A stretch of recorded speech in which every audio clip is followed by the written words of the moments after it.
அல்லாஹ் தன் அடியாரை எந்த ஒரு அடியாரின் மீது அல்லாஹ் நன்மையை நாடுகின்றானோ, பெருமானார் ஸல்லல்லாஹு அலைஹி வஸல்லம் சொல்றாங்க, எந்த ஒரு அடியாரின் மீது அல்லாஹ் தஆலா நன்மையை நாடுவான் என்று சொன்னால் அந்த அடியான் இந்த உலகத்தில் செய்த பாவத்திற்கு உண்டான தண்டனையை இந்த உலகத்திலேயே அல்லாஹ் விரைவுபடுத்தி விடுவான். யாரை அல்லாஹ் விரும்புகின்றானோ,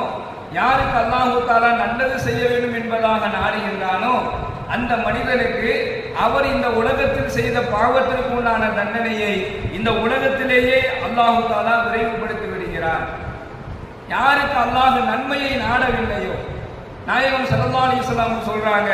யாருக்கு அல்லாஹ் தீமையை நாடுகின்றானோ, தீமையை நாடினால்